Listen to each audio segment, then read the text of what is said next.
The lightweight champion has a name, and his name is Islam Makhachev. Look at the shoulder pressure though. Look at Dover's face.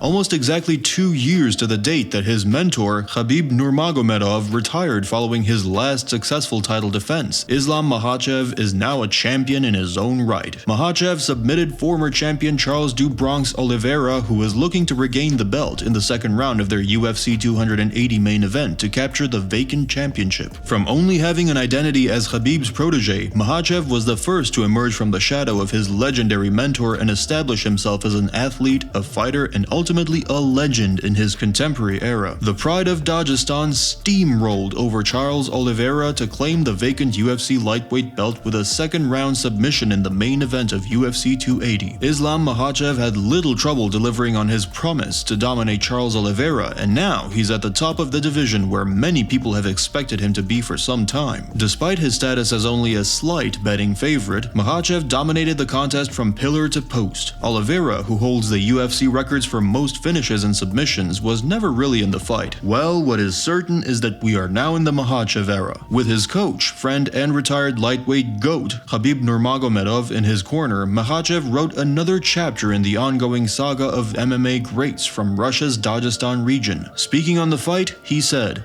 "I always figured this was not going to be an easy fight because Oliveira always pushes his opponent, but I knew he was going to be wary of my wrestling skills. That's why I cannot be pushed too much." Makhachev dominated the bout from the start, landing powerful strikes on the feet and securing an early takedown. Oliveira, who is known for his very dangerous jiu-jitsu, threatened with a few submission attempts but was unable to secure anything due to Makhachev's superior positioning. Unlike most, Nurmagomedov's protege was more than willing to test his BJJ skills against the Brazilian submission specialist, and it was clear to see why he dominated the fight while it was on the mat. Makhachev was careful to keep close to Oliveira to avoid the jiu-jitsu specialist's usual active legs as he swiveled his hips in search of an armbar or a triangle choke. While Makhachev continued to hammer Oliveira on the ground, he couldn't find an opening. When the fight returned to the feet, Makhachev was quick to cover the distance, despite appearing totally at ease trading shots with Oliveira. Makhachev proved that he is not just a wrestler, as he showed off his fast hands, which clearly earned the respect of Oliveira. In an attempt to reverse his fortunes, Oliveira burst forward with a jumping knee, but Makhachev responded with a massive hook that sent the former champion flying to the ground. Makhachev rushed on Oliveira as soon as he touched the ground and began hunting for the finish. Makhachev locked in an arm triangle choke, and it only took Oliveira a split second to tap out as the UFC's all-time submissions leader fell to the Russian wrestler. With the triumph, Makhachev extended his winning streak to 11 and fulfilled his coach Abdulmanap Nurmagomedov's prediction that he would become champion once Khabib retired. Makhachev's past was long in his mind. It played out exactly how his late coach mapped it out. First, Khabib would become champion, then Makhachev. Following the fight, Makhachev handed Khabib his belt as a tribute to the Nurmagomedov's contributions to his career and title triumph. He said, "My belt is for my coach, Abdulmanap Nurmagomedov. He said to train hard and you're going to be champion. Khabib and his father made me. I trained so hard for this moment. I want to say thank you. I always think this is not going to be an easy fight.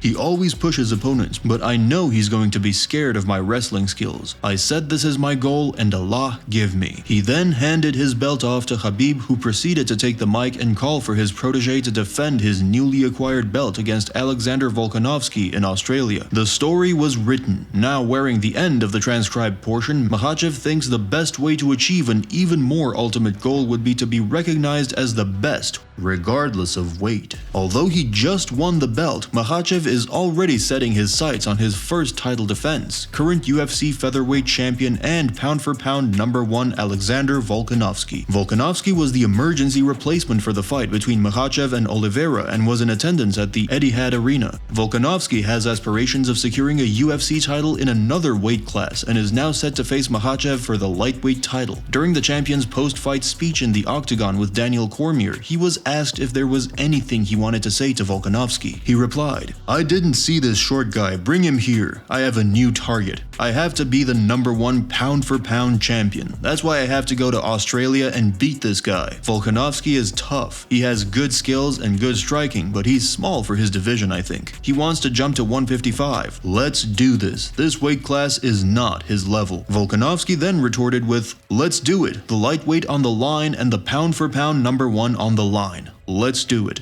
Volkanovski is currently the #1 pound-for-pound fighter in the UFC. He is willing to put the prestigious featherweight title on the line against Islam Makhachev to attain double champ status. In February, the promotion will return to Australia. UFC 284 is expected to take place on February 11th at RAC Arena in Perth, and it seems like the promotion is lining up a matchup between the two champions. Volkanovski weighed in as a backup for Makhachev's fight against Oliveira. While not needed, Volkanovski also made an appearance in the cage during Makhachev's post-fight interview for an impromptu stare-down. The potential matchup, should it happen, would be at 155 pounds. That means Makhachev would travel into enemy territory to defend his title, a situation that would turn off many champions, but not Makhachev. He said, "It doesn't matter. It's good for us. We can travel to Australia. It's a good country. We can make some camp there, training there." Before they announced the fight with Charles, Khabib told me many times, "Hey, if you're going to give us a title fight in Brazil, we're going to Brazil." Like 1 month ago, I had a message with him where we talked about this. He sent Dana a text message, "Hey, let's go do this in Brazil. We can go to Brazil."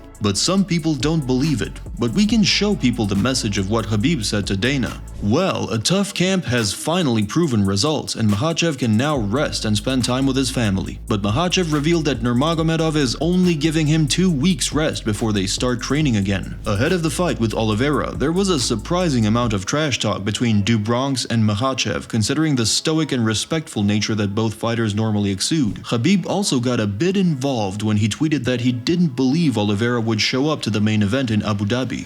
But there seems to be nothing but respect between the two lightweights in the aftermath of their fight. A photo was posted by the UFC of Makhachev and Oliveira together, which was then retweeted by the newly minted champion. Islam Makhachev's dominant performance over Do Bronx may have surprised many people, but Oliveira has vowed that he will bounce back stronger than ever and is certain that he will meet the Russian fighter once again. When asked if he'd be back for the title, Oliveira said, "No one's ever going to hit me as hard as life has hit me. Fell and I'm going to get up and I'm going to get this belt back." It seems like Makhachev is poised to make a serious run as champion in this division, but can he separate himself from the pack of the 11 undisputed title holders who came before him? To do that, he would need to exceed the record of 3 consecutive title defenses, which is shared by Nurmagomedov, Benson Henderson, Frankie Edgar, and BJ Penn. Do you think he'd be victorious against Volkanovski? And if he does, would he end up as the greatest lightweight of all time? Let us know in the comments. Don't forget to like and subscribe.